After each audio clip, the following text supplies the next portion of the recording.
Metroid Prime is one of my favorite video games, and I did not come to that conclusion quickly. In writing this retrospective review, I want to present both the viewpoint of someone who's frustrated with the game, as well as someone who's deeply in love with it, because I've been both of those persons at different times. Since the game's release in 2003, I've always maintained the opinion that Metroid Prime is among the finest audio-visual accomplishments in gaming history. It doesn't even matter that the graphics were cutting edge for the time. It remains one of the finest looking 3D games on the strength of its art design. Nothing else I can think of is at once so foreboding and atmospheric, yet colorful, detailed, and alive. That I have a complete mental picture of this game world after only 2 full playthroughs is a testament to its impeccable level and art design feeding into one another, creating the single most memorable 3D world in a game that isn't Dark Souls. Because the game allows an unusually free range of movement for a 3D adventure, especially from a first-person perspective, it's therefore capable of structuring its environments with a ton of diversity.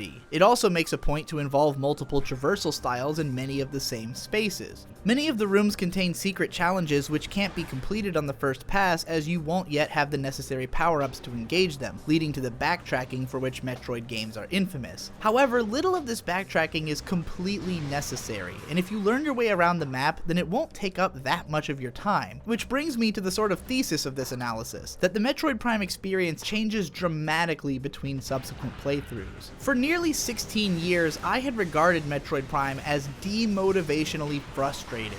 Most of my playthroughs were abandoned after losing on a lengthy stretch between save rooms.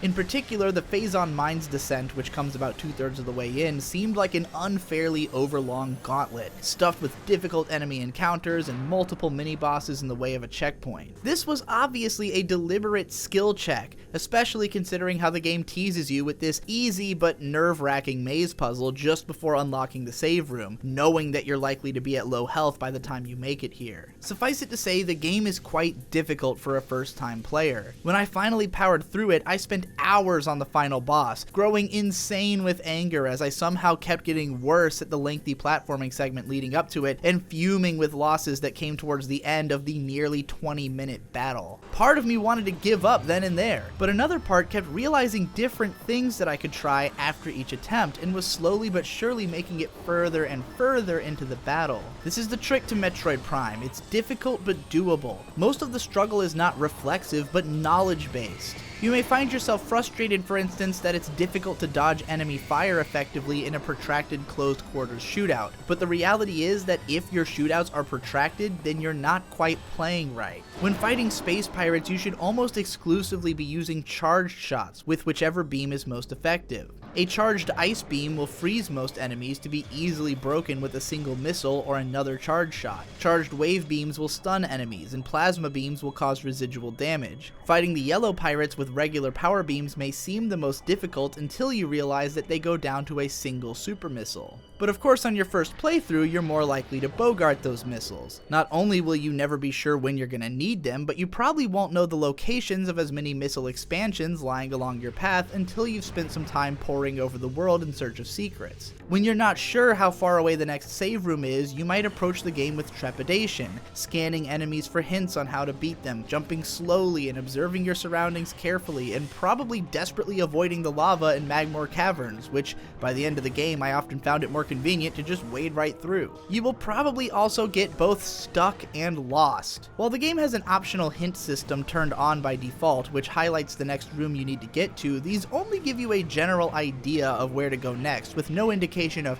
how to actually get there. Not only will you rapidly open up tons of options for backtracking and poring over prior rooms to see if your new items will do something different there, but there will be multiple routes to many destinations, and other places that you can get about halfway into before hitting a dead end and having to go back for the next power-up. Wandering into somewhere like the sunken pirate frigate before you have the gravity suit, and then facing the game's most obnoxiously difficult platforming challenge in order to get back out, will make you feel angry and moronic. This is why it's easy to find the game infuriating, even though when I played it through a second time just a few days after my first completion, I not only did it in less than half of the time, but almost entirely without dying. That is the severity of difference which it makes to know what you're doing versus trying to figure things out. And when you're on the other side of that learning curve, it becomes apparent that this game can be both blisteringly fast and unbelievably fun to wrap around your little finger. One of the complaints I hear from first-time players is that you're tasked to backtrack through the entire game world at the very end to find 13 Chozo artifacts hidden in some pretty esoteric locations. However, you don't actually have to wait until the end of the game to start acquiring these. In fact, depending on your curiosity and willingness to explore, you're likely to naturally pick up a few of them along your way. At the end of the game, you can scan a bunch of statues which outright tell you the exact rooms in which they're located. A lot of them do require you to come back to previous areas with later weapons, but if you actually know where all of them are, then you can much more easily plan out the perfect points at which to take little tangents from the main game to go collect them based on where you happen to be nearby. Here is where Metroid Prime's phenomenal map system comes into play. This fully manipulatable 3D map provides a literal polygonal mock-up of each room and even gives it a name so you can better keep track of where you've been. Getting from one side of the world to another can seem like an unwieldy pain in the ass since there's no central hub that takes you to each world, but instead a complex system of elevators strewn throughout, and it takes a lot of time spent staring at this map and knowing what's in each room to be able to plot the perfect course from one place to another, but the longer you spend with it, the more you'll realize that the layout is utter genius.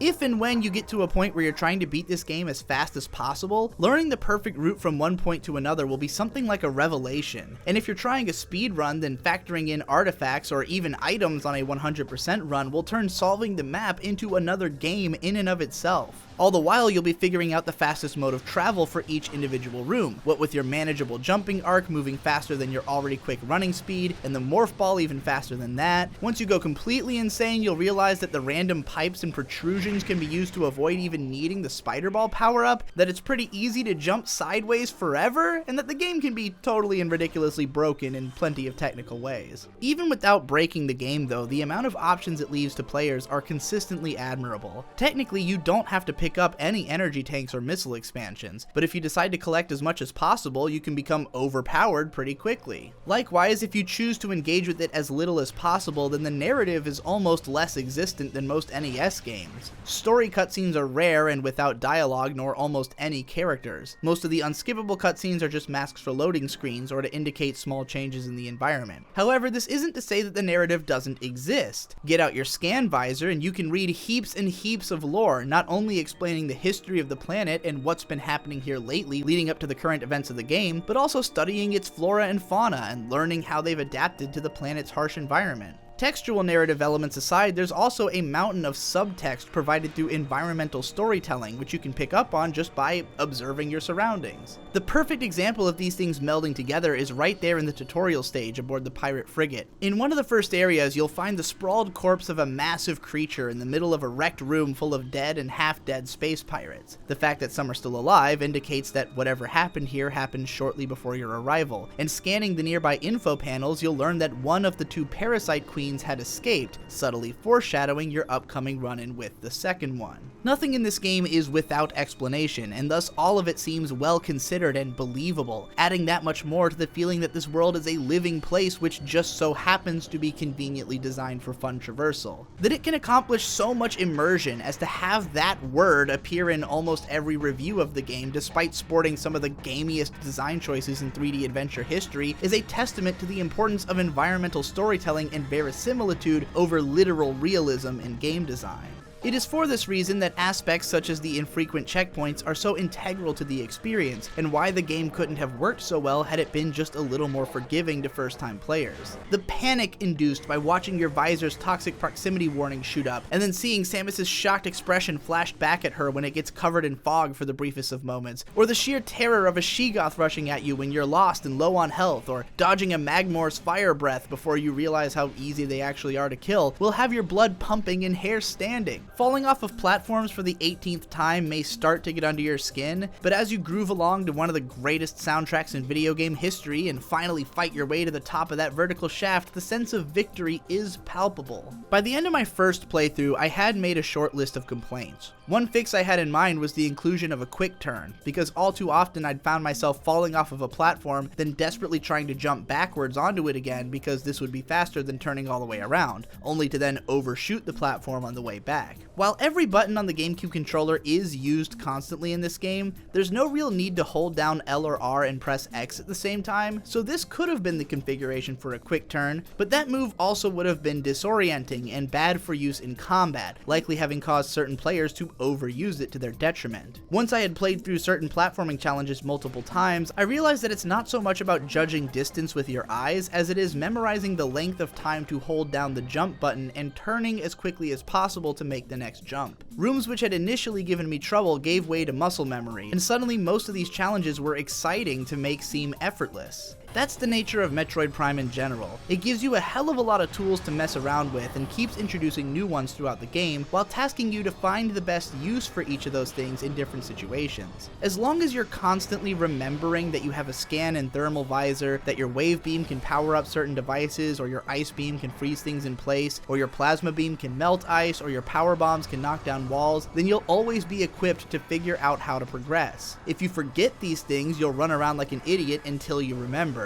and then hopefully you won't forget again. You're expected to experiment, to try out what each beam will do to your enemies, or what each visor will reveal about each room, or what can and can't be destroyed with the super missile. Then, with that knowledge in hand, you're expected to try and see if you can't do things even better the second way through. A part of me found it frustrating that, unlike in the 2D Metroid games, your map doesn't indicate if there's any secrets in a given room, and the only way to check your overall progress percentage is on the startup screen. After playing through more than once, however, I think it's for the best that this game doesn't really encourage you to try for 100% on your first run. With a final completion rate of 69%, I was strong enough to finish the game. And even though I collected several more energy tanks and many more missile expansions on my second run, almost not even dying and blasting through in 2 sittings, I still only had 72% at the end. Trying to scour this game down to its bones when I wasn't even sure how long it was supposed to be or how much extra power I needed to complete it seemed like a non-inviting prospect. But when I've gotten good enough that enemy encounters are no longer scary and I can power through the story in a single afternoon, the question for replays becomes one of what have I missed?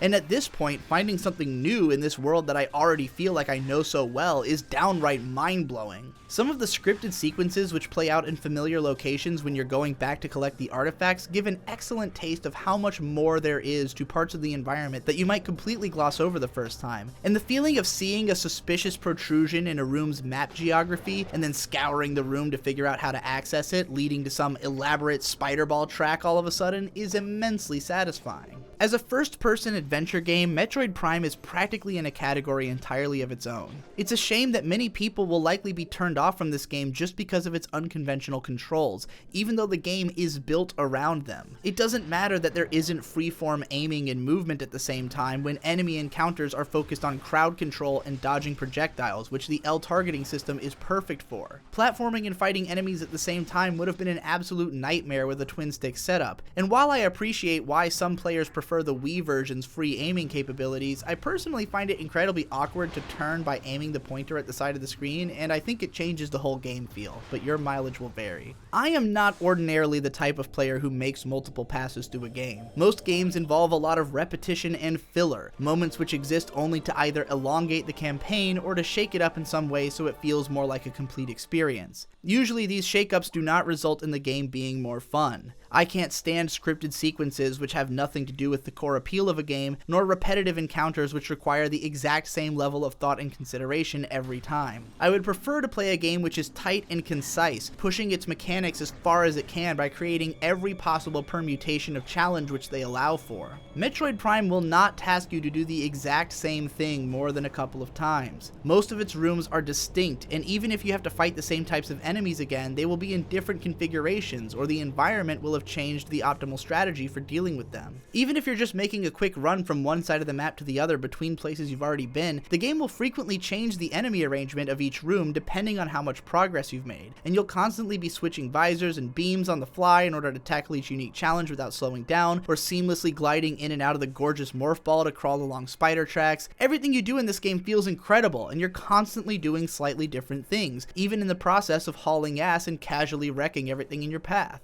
Much like Dark Souls, which I also love because of how you can go from a slow slow and lengthy first playthrough to banging the game out in an afternoon while backflipping in a loincloth, it's a game which gets more and more fun the more of it you play, and which eventually carries the warm feeling of revisiting a familiar and fascinating world in which you can exert a greater and greater amount of will with a powerfully satisfying traversal and combat loop. While I can't say that Metroid Prime has the level of replay value that Dark Souls does, given there isn't a huge wealth of choices to be made about what order to play it in or which weapons to use and when, it does have a few legs up on that game. For one, an untouchable soundtrack which plays more consistently and adds even more atmosphere, and also much more freedom of movement, which allows for the level layouts to involve more variety. Not to compare apples to oranges too much here, but in spite of the very different gameplay styles, I do think these games are two of a kind in creating the most deeply engaging 3D worlds I've ever adventured through.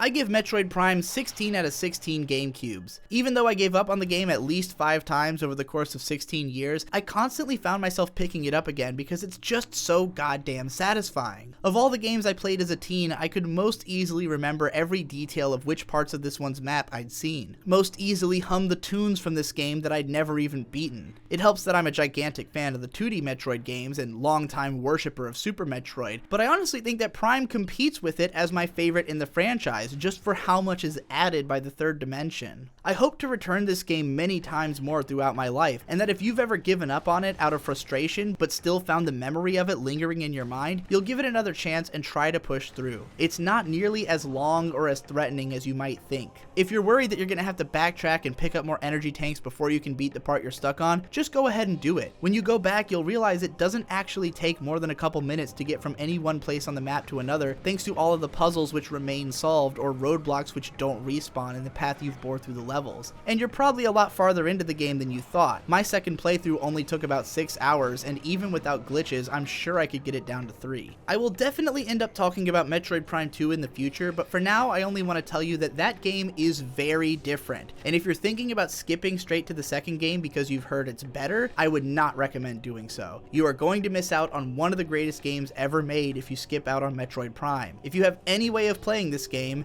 and you do if you know how to emulate, then you should make a point of doing so. If you enjoyed this video, then please subscribe to the channel and share it around. We want to be able to make more lengthy analysis videos about games, but this channel is currently not successful enough to justify spending a lot of time on it. So if you want more, then please help us out in making it worth our while. Always remember to be the games you want to see. I am Games, signing out.